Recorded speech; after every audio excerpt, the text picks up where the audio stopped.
Willie Wilson is in support of a harsher crackdown on crime and says he would welcome National Guard troops into the city.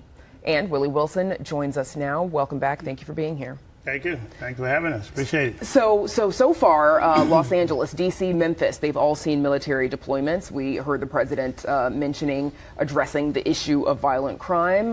Pritzker says the Trump administration wants to deploy 100 troops to Chicago. We know that the Oregon National Guard is also working to comply with the president's call for 200 troops in Portland.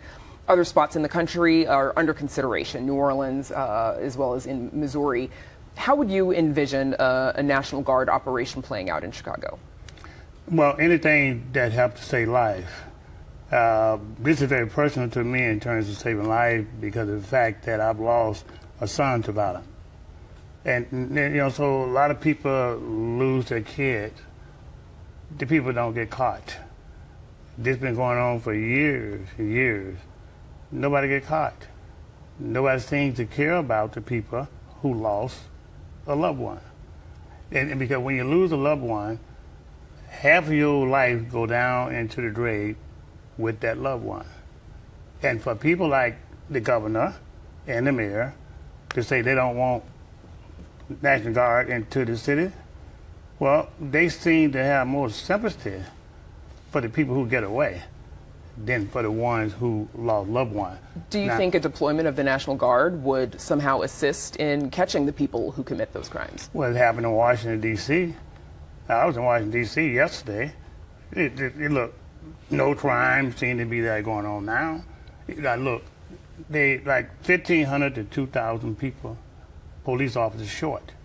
Why not take advantage of this here that the president trying to bring troops in, mix together, talk, work things out together so we can stop the crime. I think that would help because they've proven to help them in the D.C. and these other places, so why fight it?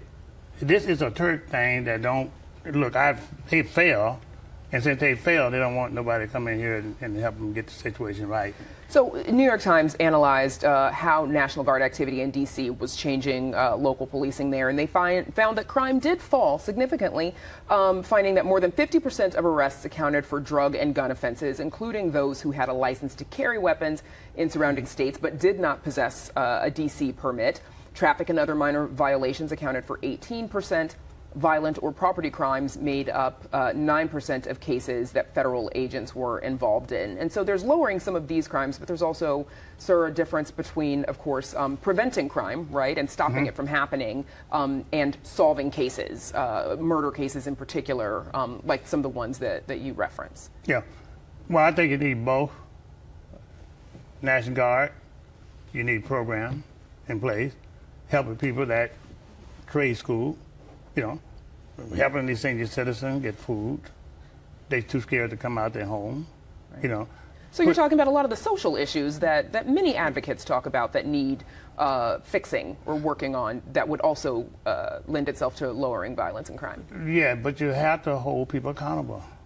You cannot have the association over here without holding people accountable over here. So that is the problem right there. So, but I think this problem right here is this here, okay? Senator Dick Durbin, which I want to talk about him in a minute too, okay. All right? Okay? I go to Washington, D.C.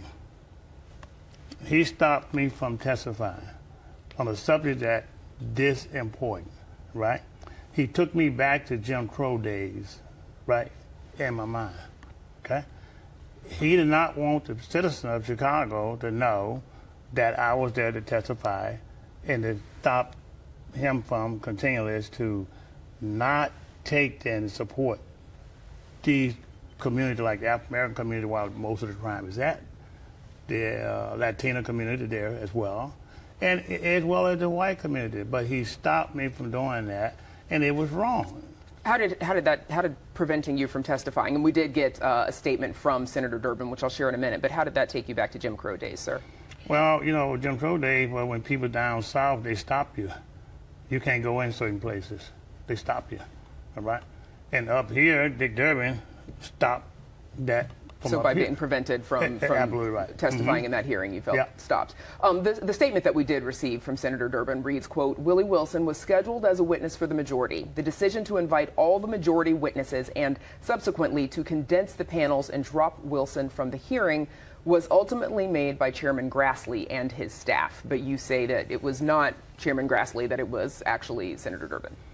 Here's what they told me. The staff said that there was a law on the book. And that law on the book said that if anybody run against a particular Senate that's set on the committee, that they could not testify. That's what was told me. All right? And so we said, okay, fine. But then afterward, I called to thank the chairman. And I said, well, I guess the reason why I couldn't get on it because of this law. And he said, no, it was not a law. It was something that is courtesy that he gave to Dick Durbin because Dick Durbin asked him to do so. Okay. I want to get back to the National Guard and crime in Chicago because we know from CPD data that violent crime in the city had been trending downward, save for a spike during the pandemic. Violence prevention experts, the mayor attribute that drop in violence to interruption measures, a push for more resources like the ones that you mentioned, education, jobs, and involved a community policing approach. Are you concerned that military troops who may not be with Chicago and the police community relations here, that they could come in and hurt any progress the city has already made? No, I don't think so. I don't think that's true at all. I think the mayor is more interested in taking care of the Chicago Teacher Union, number one. He pulled police officers out of our schools and our kids, things of that nature. I think that's wrong. I think helping with the National Guard comes in to support what they have. If you can stop 20 people, 5 people from getting killed, that is a plus, all right? The last thing, I'm going to say this too, is that a couple of weeks ago, 54 people got shot, 8 of them got killed, and he's saying crime going down. Well, we don't feel it into the community. And I think it was the school board that allowed schools to make the decision on pulling police officers from school. But to the point of the National Guard, they don't have law enforcement training. They don't have arrest authority, of course. What do you say to the critics of this move, like the mayor, like the governor, who think that the presence of federal agents is actually just stoking fear? No, I think, look, you got to try something different than people losing their life every weekend. You got to try something different. If you continue to lose life every weekend, Chicago is smaller than New York City, but more crime. So I don't buy that at all. You know, you're going to let the mayor or the governor lose someone in their family. And if that was the case, why do the mayor have 100-some police officers on him and Pittsburgh have police officers on him as well? Why don't you help share that with the people in the community? All right. Mr. Willie Wilson, I know this is an issue that is personal to you, as you mentioned, losing your son 30 years ago to gun violence. Sorry for your loss, and thank you for joining us here this evening. I appreciate it. Thank you. And that is our show for this Wednesday night. Join us tomorrow night at 5:30 and 10. Now, for all of us here at Chicago Tonight Black Voices, I'm Brandis Friedman. Thank you for watching. Stay healthy and safe, and have a good night.